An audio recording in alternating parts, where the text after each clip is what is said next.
Well, hey, everybody. Happy Thursday. Time for Mike in the Midwest. A different show today. We're going to have some fun with it. Let's get going. Here we go. Well, hey, everybody. Happy Thursday and welcome to Mike in the Midwest, a mini podcast for the amazing patrons of the Be Our Guest podcast. Thank you, as always, for your tremendous support of all the shows that we do there on the feed. Monday, Wednesday, and Friday. And I hope you really enjoyed today's replay of Sunday night's live show. We had a lot of great calls and had plenty of great discussion. And I do want to encourage you to join us this Sunday night. Scott will be back. He has lots to talk about. He stayed 5 days longer than I did. Of course, we can bounce some ideas off the time. We were together for about 5 days, but lots of news. And we'll be talking about one of those news items here in just a minute in the main section of the show. But I just want to thank you so much for your support. It really does mean a lot. It helps keep us on the air. You know, it's sponsorship doesn't always work out great for podcasts. We do have a great relationship with the Magic for Less, which helps us tremendously, but your support here means more than you know. So thank you for your continued support. And I hope you always enjoy these little, they're not very important shows. They're just kind of fun little bonus episodes, but I want to try some stuff here. And today we're going to experiment with the format just a bit. And I want to get your feedback on what you think, because I think this show, more than any other shows, will need to have feedback over on the Patreon page at patreon.com/BeOurGuestPodcast. Or you could just send me a message on Twitter at BeOurGuestMike. But before we do that, let's hop into the feedback from last week's show. Last week, we talked about being back. And I said that, we're back, but it wasn't just that my family was back from Walt Disney World. I truly did feel that Walt Disney World felt more normal than it had since reopening last July. The fact that we had fireworks most nights, or any night that we wanted to see them, we could go to Epcot or the Magic Kingdom, was a huge thing, because I know some people don't watch the fireworks at Walt Disney World. That's a prime time to go on rides and see stuff that you want to see. I'm the kind of guy that, I like to stop and pause for 20 minutes with my family and kind of take in the fireworks. It's kind of a great way to wrap up a day in a theme park. And I just like the message of the fireworks shows they have at Walt Disney World, whether it was Illuminations back in the day or Wishes and now Happily Ever After or Epcot Forever. They're just very optimistic shows. They kind of, to me, bring put a bow on what your day in that park should have been about. Probably during that day you saw those, you interacted with the characters that were in the fireworks show, whether you got to do some iteration of Pirates, you rode Pirates, and then Pirates is right there in the middle of Happily Ever After in that one section. Peter Pan's there, you probably rode that ride. It's a way to kind of put a wrap on a day that's spectacular, and it's kind of communal, because you see so many people getting excited, especially at the Magic Kingdom when Tinkerbell flies and everybody kind of, and I mean, I've seen it so many times, right? We've seen Tinkerbell fly in Wishes and now Happily Ever After. And it's just one of those things that it's magical every single time. You're always like, oh, it's kind of misty tonight. Is Tinkerbell going to be able to fly? And then when she does, it's pure magic. So it's one of those things that it was a great trip. And so I know I have a lot of guests at the Magic for Less getting ready to go down here the rest of July, August, and into the 50th celebration, September, October. I'm telling you what, you're going to have a great trip. It's going to be more of what you have experienced in previous trips than ever before, with no masking except on the attractions, fireworks being back. I would guess that characters will be back sooner rather than later. But we just went down and had a good time. We didn't really worry about a whole lot. We got to kind of escape the real world. Just had a great time over at Pop Yacht and Caribbean Beach. Great resorts. All three just bang up job. A lot of fun. So if you're heading down soon, get ready. You're going to have a wonderful time. Hitting the feedback real quick over from last week's show, Chris Bach, MIZ to Chris out in Columbia, Missouri. And I'm going to talk a little Mizzou today. Not a lot, but a little today on today's show. It says, great info. How was the airplane travel? Was it packed? Delays? Any problems at airports? Masks, etc.? Thanks for all the podcasts. Well, thank you so much for your support, Chris. I truly appreciate it, both at the Magic for Less and here on the Patreon. I mentioned on that Monday show that came out after the Patreon show, is kind of a little preview. Frontier was not a great experience for us. One, we could have paid the exact same price just about to fly Southwest. And I really do like Southwest. I like the philosophies. I like that they have a ton of flights out of St. Louis to Orlando, a lot of nonstops. We got down to Orlando and we got back safely, and it was fine. Bigger airplane, a little bit bigger airplane on Airbus instead of a 737. But I will say, like, the gate at Orlando, for Frontier, it was packed. I mean, it was a nut house. I mean, it was crazy. And, I know that on Frontier, we had assigned seats, which was kind of cool because on Southwest, you just get your boarding group and you get what you get. But I'm kind of used to that at this point, and I always get the early bird thing because I always have to have a window seat because I'm still kind of I don't mind flying anymore, but I like to see where I'm going. But anyway, we purchased because with Frontier, you got to pay for everything. You got to pay for a check bag, you got to pay for a carry-on, and stuff like that. So the girls were with me, so I just bought us all carry-on bags because I figured the girls would have a lot of luggage. We're there for 10 days. And so with the carry-on, you get to be in group A, or the first group to get on the airplane. And so as we were lining up down in Orlando to come home, these people just, as soon as they started boarding the first group, which we had paid for, these people just started jumping in front of us in line, and nobody did anything about that. Like, and Mallory was looking down, these people that jumped in front of us, they were group 4 and 5, so they didn't pay anything extra, and they just let them rock right through. And the thing was, their tickets weren't scanning correctly because it was only set, I guess the computer was set for group A to go through first, and then it would go to group B, group C, and it kept kicking it back out like boop, boop, because they weren't in the top group, but they just kind of overrode it and let them go in, which I think sets a bad precedent for an airline, because why would I pay extra now to have a perk of getting on earlier and getting my, my carry-on bag up in the bin above my head? I don't know. Maybe it gets back to me being a teacher, but I like, if there's rules, we got to follow them. If there's a procedure, let's go with that procedure, but let's don't throw it, to the side and just kind of have a free for all. And the whole gate felt like a free for all. So I'll be back at Southwest. It just seemed more calmer down at that part of the airport. And, but the Frontier got us there safely. And so I'm thankful for that. But I don't think I didn't save any money by the time we had our bags and stuff with that airline. So it was fine. We did wear masks at the airport and coming up and down, but that was about it. The only time we wore a mask other than that was on transportation. And, it's a quick bus ride here and there. You take the mask off as soon as you walk off the bus and you're good to go. So great. So great. Jody Benning, also here on the Patreon feedback. Thank you so much for being a patron. So glad you got to do Rise. Welcome back. Can't wait to hear about the trip. The pics were awesome. I'm glad you enjoyed those pictures. I like to take them. I like to share them, and I like to read the feedback. I like to see what you guys have to say kind of during the trip. It's kind of my fun way to see what everybody's thinking, because I'm always looking at everybody else's pictures when I'm back at home. So I try to do the same when I'm there. Got to do Rise. Third chance. It was the last chance, but I'm glad we got to do it because my wife had never been on. And Francesca Spathis, thank you so much for being a patron. I sure appreciate it. It says, great trip report. So happy Walt Disney World is getting back. It is. And Francesca, thank you for being here. And in your next trip, it's going to be awesome for you. So thanks for the feedback. And let's get to today's topic, which, if you read the title of the show, it's Open Mic for MIKE. Now, I've had an idea for this show. First show that came to my mind after Be Our Guest podcast was Mike in the Midwest, just kind of sharing stories about growing up here in Missouri as compared to what I always hear about West Coast, East Coast. I know you guys live more exciting lives on the coast. It's not super exciting in the Midwest, but hey, we have some fun stuff. And so I want to share those things as we go along here in this journey of Mike in the Midwest. But another show I thought of was doing called Open Mic. And it was basically just a show where I talk about what's on my mind for a set amount of time. It could be like 5, 6, 7 different topics. And then you guys jump in with the feedback after the show, and we kind of get the feedback the next week as to things that I wanted to talk about, things that I don't really have enough for an entire show. I can't talk 25 minutes on any of these topics, but it is something I wanted to discuss. So here's how it's going to work. I have my handy iPhone right here. I got my timer set. So what I'm going to do is it's set for 25 minutes, so we don't go too long. That'll be pretty long. We might not go that long, but I've hit start, and we're going to go here for 25 minutes or less and just talk about a variety of topics. So first topic I want to talk about, and this is going to be all over the place today, so hang with me. And if this is a terrible bonus show, you are not going to hurt my feelings. In the feedback, say, Mike, pick a topic, go with it for 25 minutes, and don't bounce around so much. But this is kind of how my brain works. You want to know what my brain works? This is Open Mic. This is opening up my brain to you guys here in this kind of safe environment of the Patreon, not the big podcast.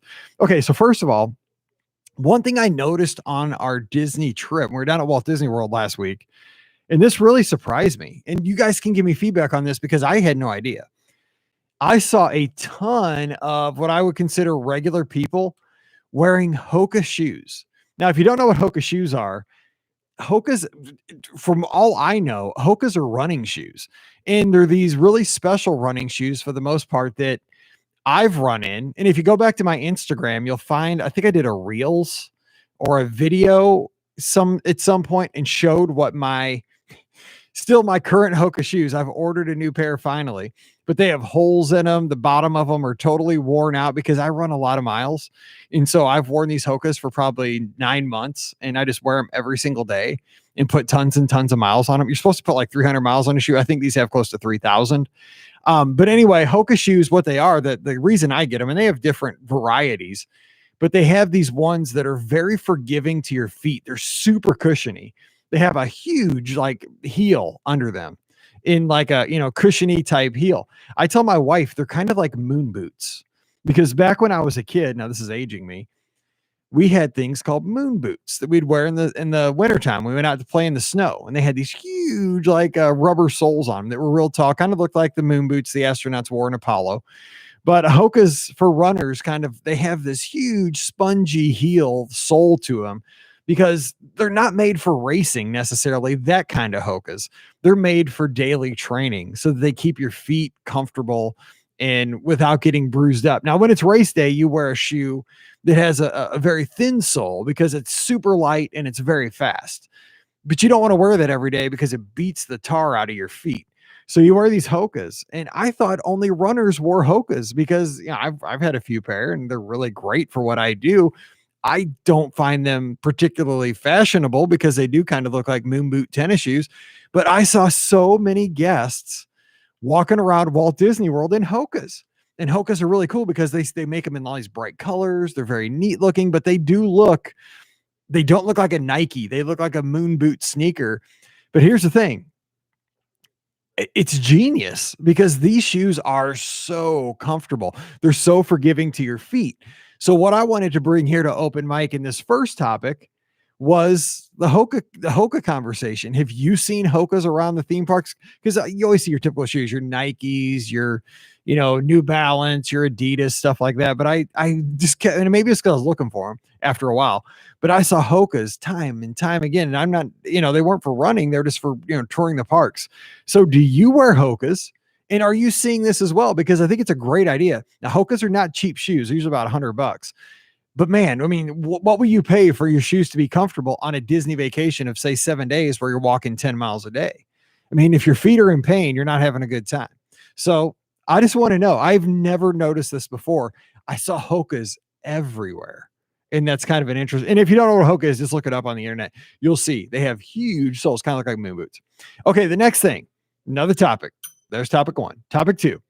Now, I wanted to talk about this because I've been watching today on TV in the office and this whole past week, and I promise this is going to be a football discussion because I know we're not all into football, but it's what's called SEC Media Days in Hoover, Alabama. What it is, kind of the kickoff to the football season, and they have this week-long conference for reporters to talk to the football coaches and get ready for the upcoming season.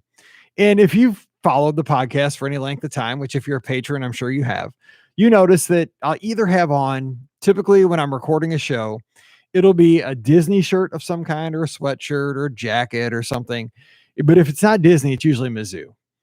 And I just wanted to talk to you about what it's like, just briefly for like 5 minutes, why I love Mizzou so much and what's unique about Mizzou compared to like an Alabama, which I'm a huge fan of. I love the Crimson Tide, but what it's like to be a Mizzou fan, because I've been one my whole life. I grew up listening to Mizzou. And the thing is, I think there's a lot of fans out there that are kind of in my same situation, like Iowa's. And I'm not even going to say the state to the west, but Nebraska's and Arkansas's and, maybe Kentucky's.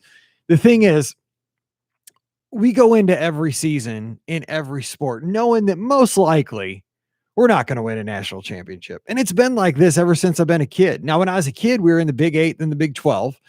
And we got slaughtered by a lot of teams. I mean, I lived through my elementary years, my junior high years, my high school years.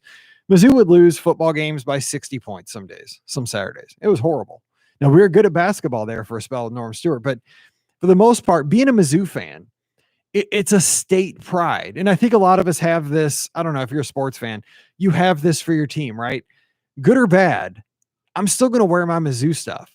We may go 0-12 this year, but I still love Coach Drinkwitz, who's our coach now. And I loved Coach Odom before him, and I love Coach Pinkel. The thing is, I'm proud to be from Missouri. I know that we're not going to win the national championship unless a whole lot of good things happen and a whole lot of bad things happen to other teams. That's probably not going to happen. But what I do every year, this time of year, late July, early August, football season starts here in about 6 weeks. I really do. I start busting out the Mizzou stuff. I wear it a lot. I'm excited because there's the opportunity for us to have a great season, and the thing is, if you're in Alabama, you expect, or a Georgia or a Florida, in the pros, if you're like a New York Yankees or a Boston Red Sox, it's kind of like this for the Cardinals. If we don't win a championship, it's a bad season.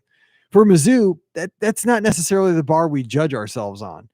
We just want to have a season that we win more than we lose.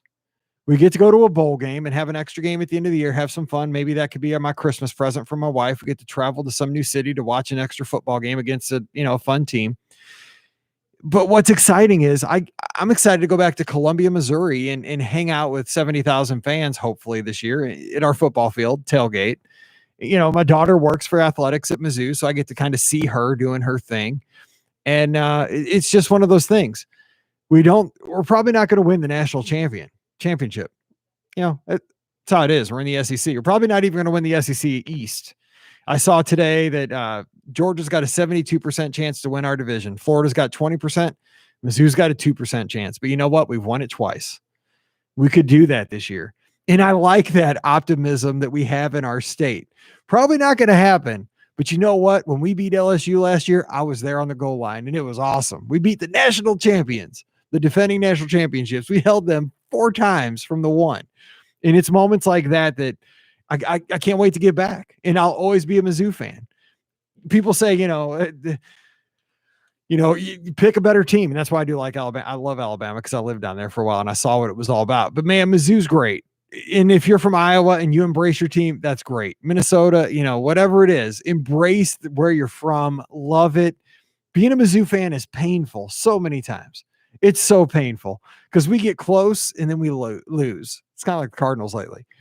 But it's one of those things it's one to share. Like, why do I always wear Mizzou stuff? Because I love Mizzou. Win or lose, I love my state. I love being a Tiger. I love the black and gold. I love what it's all about. We're not going to win the national championship. I get it. We might. We have hope. I have a little hope someday we will. But you know what? I'm going to enjoy the journey, and I have for 47 years. And that's just kind of why I always have on the black and gold, if you ever wanted to know. Okay, so another thing I want to talk about. Here's a third topic. Oh, I just broke the bell. Okay, here we go.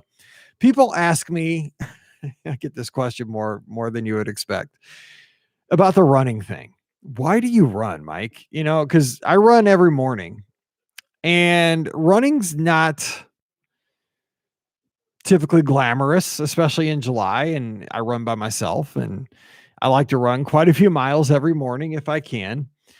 And the thing is, that I thought I would share here without getting into, too long of a story, is that when I was in high school, I was told that you can't even try out for the baseball team unless you can run 2 miles in under 20 minutes. And that broke my heart because I grew up playing baseball every day. I played what was called Corey League, which was our little league. From the time I could put a glove on, and I love baseball, and I still do. My daughter and I watch the Cardinals games every night. And so I got to high school, and I had played a lot of, baseball to this point. I was a left-handed pitcher, and I was on Corey League teams that were pretty successful. And so I was quite confident that I could probably make the freshman baseball team. But the thing is, I was always the slowest kid on the team. And it wasn't just because I was kind of a tall, uncoordinated kid, which I'm still. Now I'm a tall, uncoordinated dad. But I was always the slowest person. And I had asthma, and I still do. And one of the things with asthma is that you can't necessarily, now I shouldn't say this because I'm limiting folks with asthma. It's a little more challenging to run great distances in heat and things like that. And I think you get yourself psyched out when you have asthma, because I always had to carry an inhaler, had to use it here and there. There was six Halloweens in a row when I was a kid that I spent in the emergency room or in the hospital with asthma issues. So the thing was, like, I didn't think that I didn't have it in my mind that I could run 2 miles in under 20 minutes because I was super slow. And I never did for high school. Now, the lucky thing is they bent the rules so that I could be on the team, and I got to play high school baseball all 4 years. Even though, and I tried. I think I came in at like 24 minutes was my best time. It wasn't a lack of trying. I was just slow, and I was probably not in great shape in high school. I was great at, I was in great baseball shape, but I wasn't in great running shape. And the thing is, in baseball, in high school, you don't do a lot of running if you're a pitcher because you don't even bat. There's a designated hitter. Now, the funny thing is that all through high school, I ended up being a designated hitter for our team. So I hit for the other pitchers. I didn't bat when I was the pitcher, so we could have another guy in the game. But every other game that I was not pitching, I was the DH. So I did end up, running the bases and hitting and so forth. But it's one of those things that I think I like running now because it's ironic that at 47 years old, I can do something that I didn't think I was capable of doing when I was 16. And I couldn't do when I was 16. Right now, if you asked me to run 2 miles in 20 minutes, I could do that tomorrow. I mean, it would still be hard. It's right at my target pace. I mean, I really can't go much faster than that, but I could do it if I had to. I couldn't do it when I was 16, 17, 18. Now, the other thing about running is that I lost a lot of weight back in 2015. I dropped about 60 to 70 pounds because when Mallory was born, I put on a lot of weight because I just kind of focused on her, didn't worry about much else, sat on the couch, ate terrible. I still eat terribly. You guys know that. But I ate terribly without having any kind of exercise. And so I wanted to lose the weight. I wanted to get into the running because Mike Bankhead started the Lizards. I wanted to be the whole thing is I always want to be a good teammate. I don't want to be somebody that's seen as, yeah, he's on the Lizards, but he's not a real good example of what we should all do together. I want to make sure that I'm pulling my weight on the Lizards like everybody else is, because I see these outstanding posts every single day, almost every hour. Folks that have done triathlons, folks that have, completed a half marathon at a PR pace, whatever that may be. And, we're all different ages, we're all different fitness levels, but I just want to do the best I can for Mike, right? Also, another thing about running is I like to do it first thing in the morning. You'll see I never, ever run other than very first thing in the morning because it gets too hot and I hate running later in the day. But the way I kind of see philosophically in my day is that I get up super early and I like to get my run in because no matter how south that day may churn, I may have a hard day with, Disney's website's not working, or it's a super busy day at the agency, or, having issues with the podcast, what have you, personal family things. I like to know that at the beginning of the day, I started off with something that was hard because, you might think, oh yeah, Mike runs every day. His runs aren't hard. I'm telling you what, man, I'm 47. My back is messed up. My knees aren't in the best shape. Every run I do is hard. I smile in the pictures. That's what we do as runners. But every time I get out there and run, it's hard. Like yesterday, it was 75. The humidity was high. And then on top of that, because I run around our little lake in our subdivision, the sprinkler system was on. Like, so I had to run through the sprinklers like for the first 19 laps, and then they finally timed out. But I was like, come on, it's still dark out. It's hot enough. It's not fun to run all the time. But yeah, then the sprinklers are shooting you in the face when you go by. Not fun. So they're not always fun. But the thing is, when I get done, I feel like, okay, no matter how this day goes, at least I've accomplished something. Not something great, but I have accomplished something that's something. If I would have asked myself, back in high school, at 47, you're going to run a half marathon. Well, maybe. But, that's why I run the distance I do, I think, is that because I try to look back and try to do something that I couldn't have done at a younger age. Now, I'm really honest with myself, and I know that I'm not going to be able to do this much longer, probably, the mileage that I try to run. And I just run it so that I can eat and, stay at a relatively healthy weight. And, I'm relatively in shape for if I want to run a half marathon this weekend, I probably could. I'm running the Chicago Marathon in October, so I know I got to amp up the training here soon, but I have a good base. And that's kind of why I run. A lot of people ask why I run. It's just one of those things that A, it helps weight management, and B, I feel like it's something that keeps me motivated, something that I can, at the end of the day, I can say that I did something not creative, but hard, and accomplish that. And the thing is, if you're kind of getting into your running journey, just, getting up early in the morning and walking a mile, that's something you can hang your head on when you go to bed that night. I had physical activity. I walked a mile and I got that done before my day even started. And it does. The physical activity gets your mind thinking about things. When I'm on the treadmill or running those 50 plus laps around our lake, it's my time. It's my time to think about, okay, what do I want to talk about on Mike in the Midwest, or what podcast we're going to do on Friday? What's going to be kind of the round table topic? How can I make the show better? How can I help my guests a little bit better at the Magic for Less? And we all do that, right? Whether you work, for a hardware company, or you're somebody who works in a school or a hospital, or you're a law enforcement person. We're all looking for ways that we can take our job and make it maybe not easier on us, but better for the folks that we serve. And that's my time to kind of reflect on things, other than thinking about how the Cardinals blew the baseball game the night before. We actually won last night, which was a miracle, but I was so fired up because we almost lost 2 in a row in terrible ways. So I do think about that too for the first few laps. Just no doubt there. Okay, so one other thing that I thought I would switch gears here and talk about. Again, this is totally random topics, but I thought I would share this story because it's like one of those things. Like, could it have happened at a worse time? And I wonder if it happens to you. So we were down, and I didn't want to share this on the big podcast. We're down at Walt Disney World. I think we're at about halfway through our vacation. We're at Epcot. And so I get the dreaded text. This is Chase, because we have a Disney card, a Disney Visa. This is Chase. Did you just try to make a purchase in blah, blah, blah, Texas? I'm like, nope. I'm at Walt Disney World. I'm standing in line for Spaceship Earth with my wife. And then I get a second text, blah, blah, blah. Did you try to make this online purchase for some high-end, I think it was hair products? Well, you've seen my hair. You probably don't see my hair ever. I wear a hat. Nope.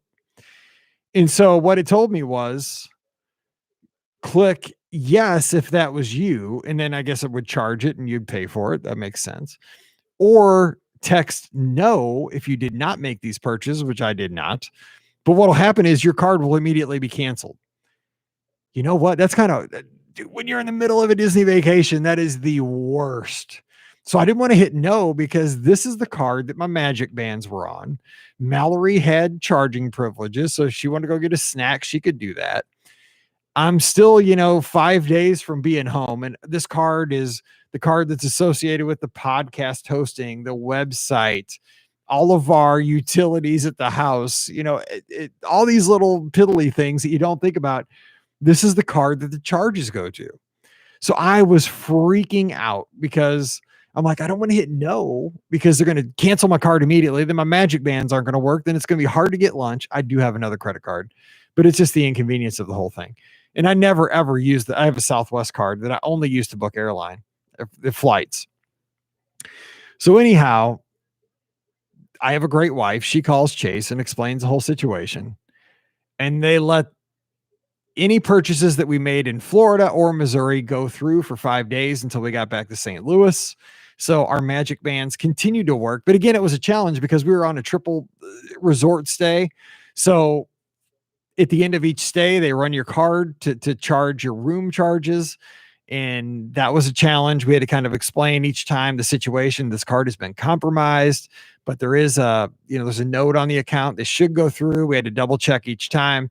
So it made things more challenging. So I thought I would throw that in there, that if you, if you ever have the situation, man, I hope this never happens to you, where you're at Walt Disney World and you have your card attached to your My Disney Experience account, and for some reason that card gets compromised during your trip, I freaked out and thought it was just going to be miserable for the next 5 days. I just want to give you this piece of advice because we did call Chase Disney Visa and they worked with us. We called them, we explained the situation. And so what they did was they made sure that any charges that went to like to our, back home, our utilities, say our water company, our electric company, those things would still go through one more time because they knew because it would just go on our account to our new card, but they wouldn't be declined because they were existing bills that they had seen before. So I felt good about that because I was scared. Oh my gosh, what if the podcast hosting pops up, because I couldn't remember the renewal date. Like, what if that happens before we get home and they, take the podcast down? We've got 2,000 episodes. It's what I do. It's my baby. And I was freaking out about that more than anything else. They said, no, we'll make sure that goes through your hosting, all this. If anything comes up and it's recurring, it'll be fine. And then they also let us, again, any charges in Florida and Missouri were still going to happen because that other charge was in Texas. And so they worked with us. So the bottom line is, I want to say, because we try not to think about the bad stuff that can happen on a Disney vacation, but they do pop up from time to time. If you're ever in this situation, I would encourage you not to click yes or no if you get that text message, but call your credit card company and explain the situation. I'm at Walt Disney World. We're traveling. This card's associated with my hotel room. It's associated with these magic bands as to how we charge to get, our lunches, our dinners, our souvenirs. And they worked with us and they did a great job. So I was freaking out there for about a day. And then, it all worked out. The card continued to work. What they did was they sent my new card to my Apple Watch. I didn't have the full number, but I could use my Apple Watch to charge things if I needed to the new card number. And things worked out fine. I got home, the card was waiting for us, activated it, and we're good to go. So I just want to let you know if that ever happens, and I hope it never does for you. But if that ever does pop up, call the credit card company, explain the situation, and continue on having the magic, because that's the whole goal of this whole thing, is that we have great vacations. All right, so that's going to do it for the first open mic. This is a bunch of random topics: Hoka's, running, Mizzou, credit cards. But I hope you enjoyed it. Hope we got to spend some fun time together here for the last 30 minutes. Again, thank you so much for your support of the show on Patreon. Let me know what you thought about today's show. Do you like the quick random hits, or do you like one full topic? And if any of these things happen to you, let me know. Are you seeing Hoka's? Have you ever had your card compromised on the trip? How did it go? Are you loyal to your school, even though it's a school that's probably not going to win the national championship? You still have a closet full of your school's sweatshirts, t-shirts, sweatpants, all that stuff like I do. What are your thoughts? So let me know over at patreon.com/BeOurGuestPodcast. Until the next show next Thursday, stay safe, stay healthy, and we'll see you real soon.